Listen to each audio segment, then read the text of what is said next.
By now, most of us know that too much sun can lead to wrinkles, but that's not the only kind of light that may be making you look a little older. If you frequently have your face buried in your smartphone, it might be aging you. Courtney Zeeler from our sister station in Hartford, Connecticut, talked to a doctor to find out if these claims are true.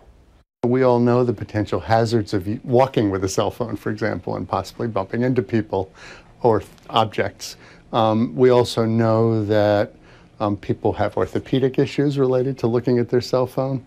And there's also issues with the cleanliness of the cell phone and whether there's an increased risk of infection or other things. But could the light your smartphone gives off be aging your skin? HEV is high energy visible light, which is also called blue light or near UV light, which is a type of light radiation that comes out of the cell phone. Dr. Andrew Salner, the director of the Hartford Hospital Cancer Institute, says that while there isn't a lot of research on the aging effects of HEV light, in theory, it could be very damaging. HEV light penetrates the skin a little bit more deeply, and that's why some researchers have speculated that there may be injury to tissues below the skin surface in the connective tissue, for example, or in the dermis, not in the epidermis, that could potentially lead towards wrinkling or skin injury.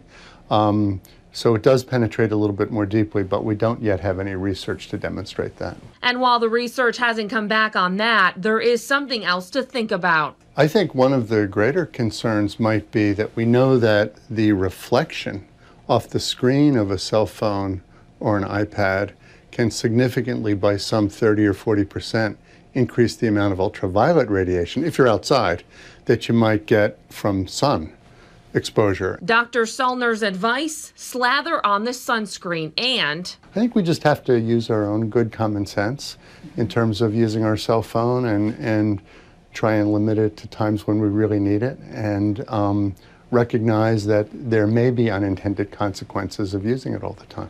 Courtney Zeller, Channel 3 Eyewitness News.